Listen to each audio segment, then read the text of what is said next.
Hi, Craig Howard here. Happy to be with you again today. I got up this morning, and I know you think, oh, does he always wake up thinking about things like this? Yeah, pretty much. I always wake up thinking about I've got to do my devotions, and I think about things that I've read, and I think about things that may have come up in conversation with somebody that I had a conversation with somebody. And I got to thinking about a conversation that I had with somebody about friendship. And it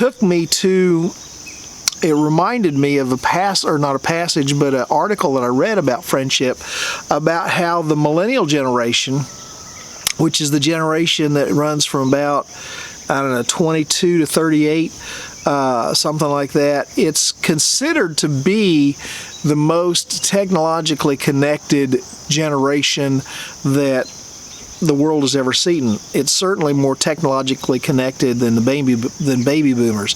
I mean, the millennial generation is redefining how the world connects. They are all about Instagram and Twitter and somewhat Facebook and Snapchat and all those. Snapchat maybe a little bit more so with the teen crowd, the younger crowd, but it connects. It tries to connect through social media, and yet it has the highest percentage of people within that generation that say they're lonely. In fact, about 30% of all millennials say they're lonely. About 22% of them say they have no friends whatsoever. And yet this is the generation that is more technologically connected than any other generation in history. Now, that's not saying every millennial's in that condition. That's what statistically about 30% are in that condition, as compared to about a little less than 20% of the baby boomer generation.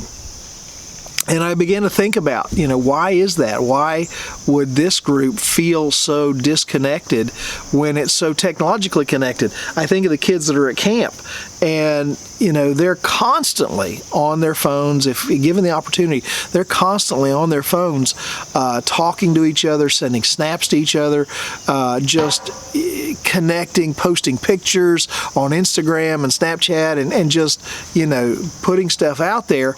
And yet many times they feel alienated, they feel alone. The suicide rate among teenagers is still one of the leading causes of death. And much of that has to do with aloneness.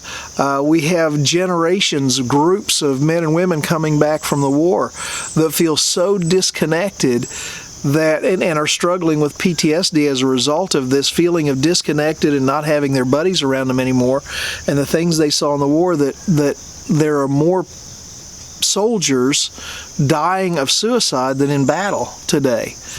And it's a mind-blowing phenomenon that there is such loneliness in our world today.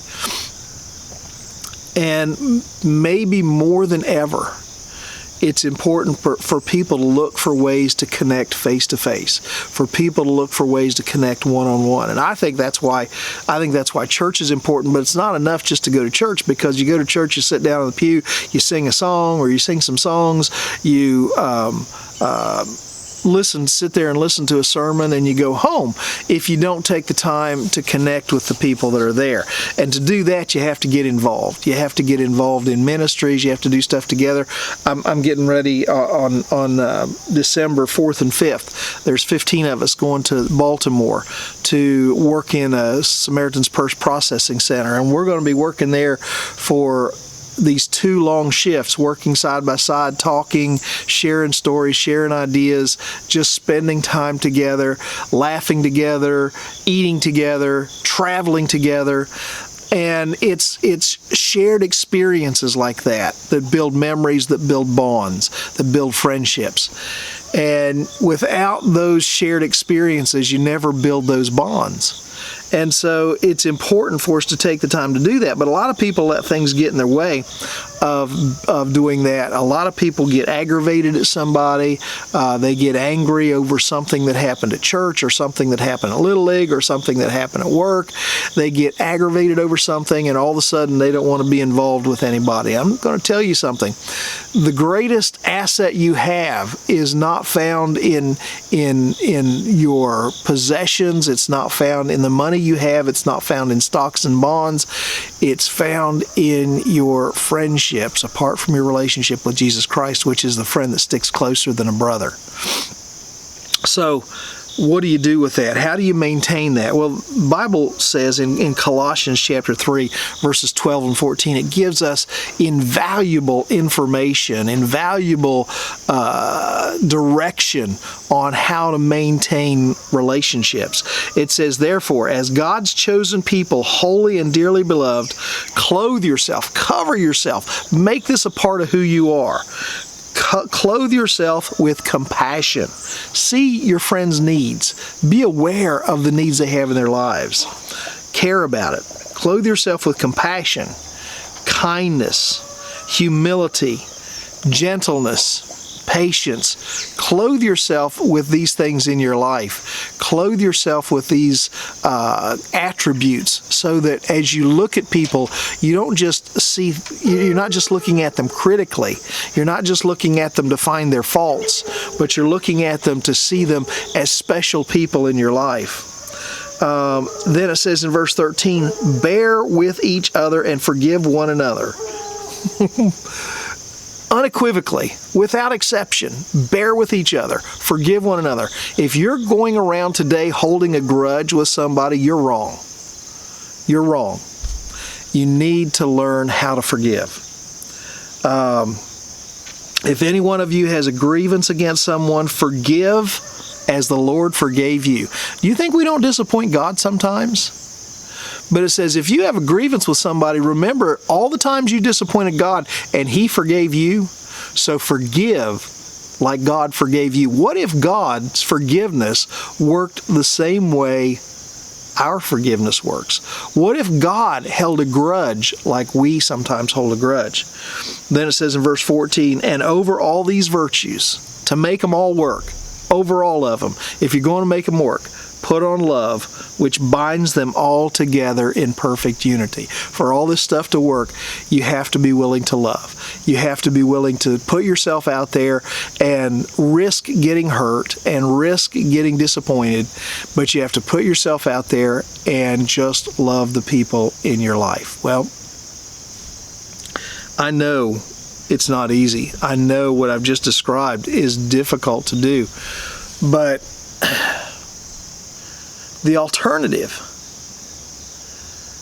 is we have a generation that claims 22% of them claim to have no friends. 30% of them claim to be lonely most of the time. And you know what I think does it? I think that's a group of people. And while the millennial generation is considered to be a serving generation, they spend more time serving the needs of the planet, serving social issues, serving things. They spend a lot of time doing that, but they do it from many of them, not all of them, many of them do it from a wrong perspective. Let me just put it that way. Many of them do it from a right perspective. And there are many, many, many wonderful people in the millennial generation. And I love them to death. So I don't think this is a criticism of millennials. This is just stating a fact. 30% say that they're lonely. And loneliness generally comes on the heels of selfishness. Loneliness just focuses on me. Loneliness says, I want. And when we can't find this, or when we drive people away because all we can talk about is ourselves, and all we can talk about is our own wants, or all we can talk about is the things that we did, and we can't listen to somebody else, and we can't hear what's going on in their lives, and we can't laugh with them about the joys in their life and cry with them over the sad things in their life, when all we can talk about or when all we can focus on is our wants, it drives people away. And if all we're going to do is sit around and brag about our accomplishments and try to impress people, we're never going to have friends. But if I can be a person of compassion, if I can be a person that genuinely cares about another person, if I can be a person willing to forgive another person, and if I can be a person that will take the time to show love and get involved in ministry, be kind, and focus beyond myself, pretty soon I'll find myself with a multitude of friends. I've been very fortunate in my life to have many friends, and that sounds like I'm boasting. I'm not. The friends that I've had most of the time were better friends than I was, and some of them are gone now, and I miss them terribly. But they've taught me that to be a good friend, you've got to look past yourself. And you know what? There's tremendous blessing in being a good friend. I want to remind you of one other friend. If you're among those this morning that feels very alone, I want to remind you of one other thing. The Bible says there is a friend that sticks closer than a brother, and I believe that's Jesus Christ. He promised never to leave us or forsake us. He's always there with us. I want you to think about that. My time is gone. I think I'm going to go ahead and put this up on Facebook this morning, because the longer version, I usually just try to do the 5-minute version on Facebook, but I think I'm going to put the longer one up today because I go into some more things than I did with the shorter one. Hope you have a great day. God bless you. I will talk to you tomorrow. Bye.